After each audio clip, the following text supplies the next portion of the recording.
रउआ लोगन के हमार प्रणाम। का हाल बा? हमारा कराकाट के भाई बहन लोग ठीक है ना? 24 के चुनाव के 6 चरण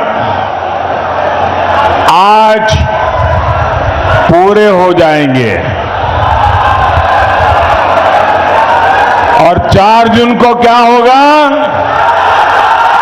4 जून को क्या होगा? 4 जून को क्या होगा? फिर एक बार, फिर एक बार, फिर एक बार। और इसलिए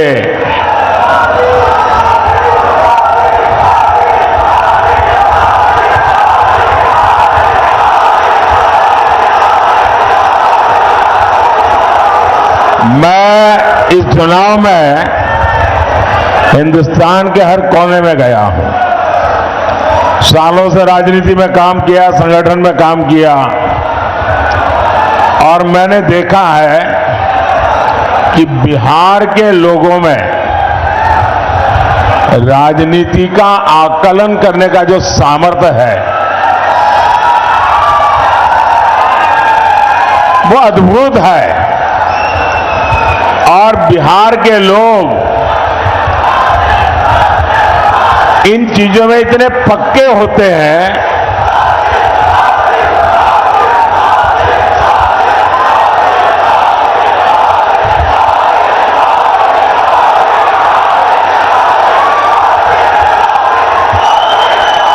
बिहार के लोग इतने पक्के हिसाब किताब के लोग होते हैं कि वे कभी भी वो वोट डालने से पहले 50 बार सोचते हैं कि मेरा वोट बेकार तो नहीं जाएगा ना। ये समझ बहुत कम लोगों को होती है जो बिहार को है। और इसलिए बिहार के लोग जब वोट करने जाते हैं तो पहले पक्का देखते हैं, भाई वोट तो डालूंगा लेकिन मेरा वोट बेकार नहीं जाना चाहिए। वो सोचता है जिसकी सरकार बनना पक्का है वोट तो उसी को डालूंगा। है कि नहीं बिहार का ऐसा? बिहार निर्णायक होता है और इसलिए मुझे पक्का भरोसा है कि बिहार के लोग इस बार वोट डाल करके प्रधानमंत्री भी पक्का कर लेंगे। साथियों, 4 जून की शाम होते होते बिहार में एक और काम होगा। बताऊं क्या होगा? ये अखबार वाले लिखेंगे कि मोदी भविष्यवाणी कर रहा है। मैं भविष्यवाणी नहीं कर रहा हूं, लेकिन मैं आपको बताता हूं। 4 जून शाम होते होते आरजेडी वाले कहेंगे कि कांग्रेस ने लुटिया डुबो दी।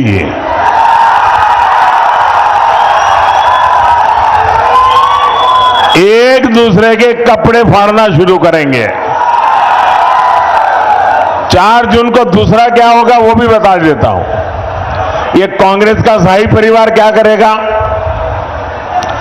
कांग्रेस का शाही परिवार पराजय का ठिकरा खड़गे जी के सर पर फोड़ करके वो विदेश में छुट्टियां मनाने चला जाएगा और बेचारे खड़गे जी कार्यकर्ताओं का गुस्सा सहते सहते थक जाएंगे।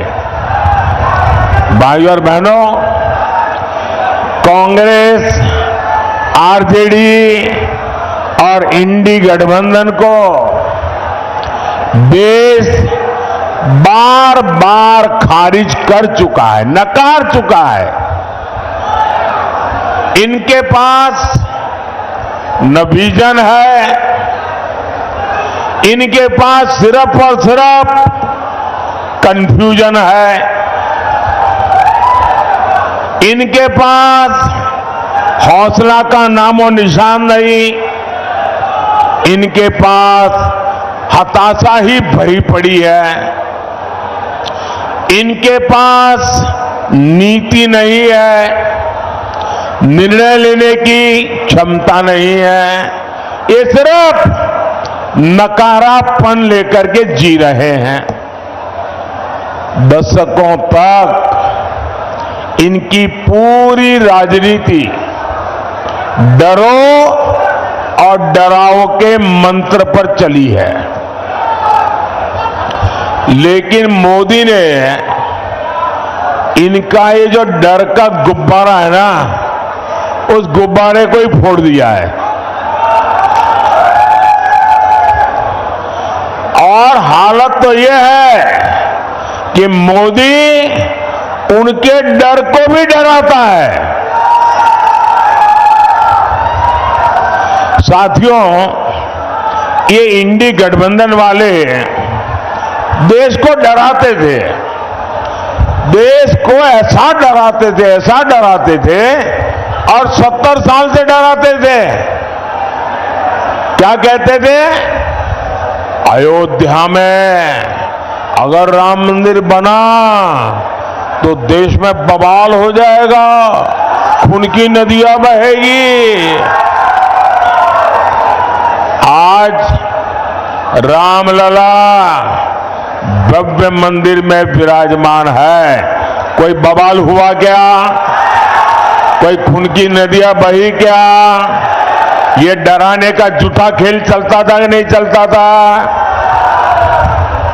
ये लोग डराते थे, 70 साल से डराते थे। ये कहते थे कि जम्मू कश्मीर से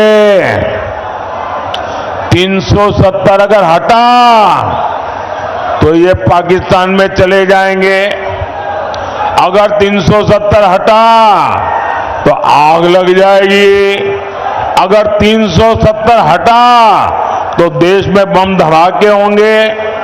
भांति भांति की धमकियां और डर पैदा करना। मोदी इनकी न धमकियों से डरा है न कभी रुका है।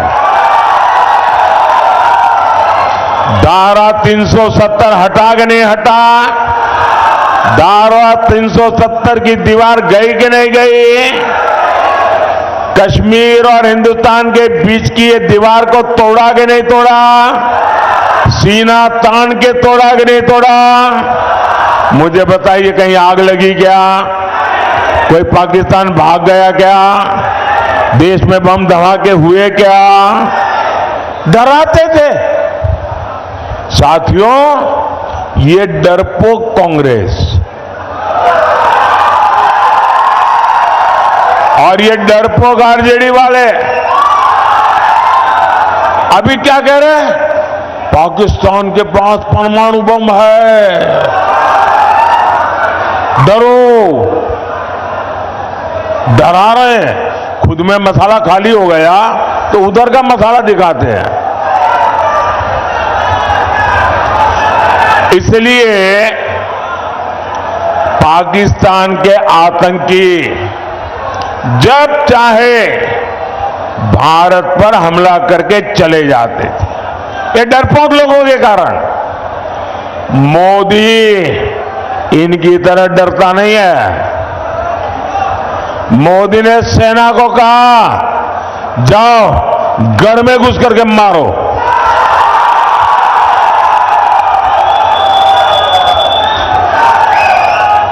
आज पाकिस्तान कुछ करने से पहले 100 बार सोचता है। इसी कांग्रेस के राज्य में, आरजेडी के राज्य में